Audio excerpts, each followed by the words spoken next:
अब हम बढ़ते हैं हमारे अगले टॉपिक के ऊपर, ग्लोबल मार्केटिंग मिक्स का जो प्रमोशन का जो हमारा टॉपिक रहने वाला है।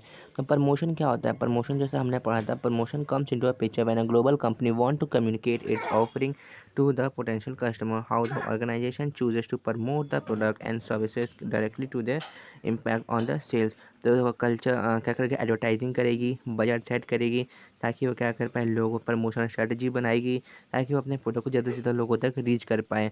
ठीक है। ग्लोबल मीडिया डिसीजन लेगी कि ऐड जो है, मैंने अपने एक कोई भी ग्लोबल लेवल पे आपको ऐड बनाना है तो आपको ऐसा ऐड नहीं चाहिए जो केवल इंडिया में यूज़फुल हो, बल्कि उस ऐड का मीनिंग, कंटेंट यूज़फुल होना चाहिए एवरीवेयर इन द वर्ल्ड, ताकि जो ग्लोबल लेवल पे जो लोग हैं उसको ऐड को जान पाएँ।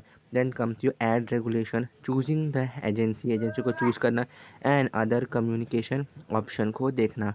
Global integrated market, very very important. Integrated marketing communication हमने पढ़ा है मार्केटिंग में, लेकिन ये होता है आपका ग्लोबल लेवल पे, जब हम उसी को चीज़ को कर देते हैं वो बन जाता है आपका ग्लोबल इंटीग्रेटेड मार्केटिंग कम्युनिकेशन।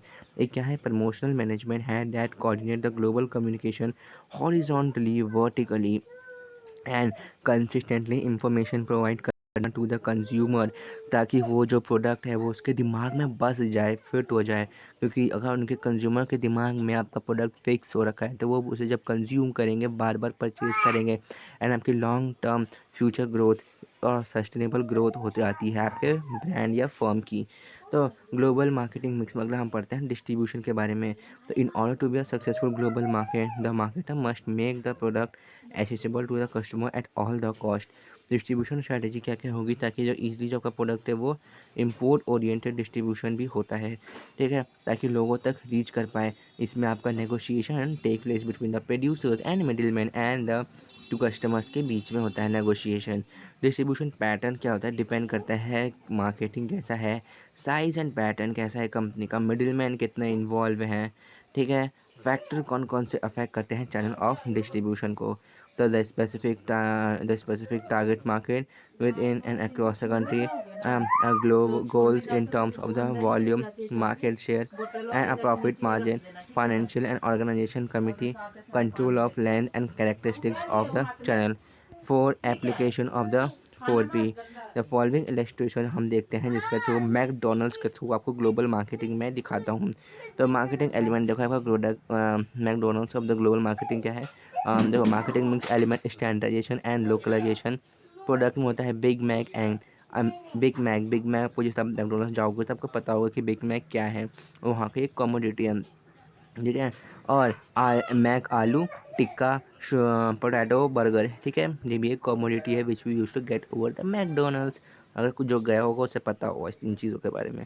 ठीक है, तो ब्रांड प्रमोशन ये लोग कैसे करते हैं? तो brand name of advertising slogan होता है आई एम लविंग इट, और इसका होता है आपका मैकडो, ये फिलिप्सविन में, एंड स्लैग माका इन ऑस्ट्रेलिया के ऑस्ट्रेलियन लैंग्वेज में हम बोलते हैं। प्लेसेस क्या होते हैं? फ्री स्टैंडिंग होते हैं, होम डिलीवरी भी हो जाती है आपकी आलू टिक्की की। ठीक है, प्राइजेस क्या होते हैं भैया? $3 $3 का मिलता है, एंड जो ये होता है आपका $1 का भी मिल जाता है। इन चाइना स्विट्ज़रलैंड में $3 का मिलता है। फाइनेंशियल एस्पेक्ट्स क्या क्या रहने वाले हैं? फाइनेंशियल एस्पेक्ट क्या क्या रहने वाले हैं? Foreign investment and international company. वो फाइनेंशियल एस्पेक्ट कुछ होते हैं बेसिकली, क्या क्या एस्पेक्ट रहने वाले जो हमें ध्यान करने हैं। ये आपका बेसिकली इतना इंपॉर्टेंट नहीं है, which I am not being tell you. Now I am going to tell you about the sources of the fund. Sources of the foreign कंपनियों कहाँ से मिलता है? पहला आप करते हैं export import banks, different banks होते हैं, वर्ल्ड बैंक्स होते हैं जो इनको फंड प्रोवाइड करते हैं।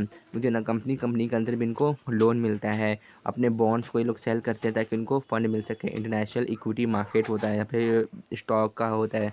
इंटरनेशनल फाइनेंस कॉर्पोरेशन बनाई जाती है जो उनको लोन पढ़ के दे देंगे। एक कंपनी ने दूसरी कंपनी को लोन दे दिया और वो at a nominal amount of rate.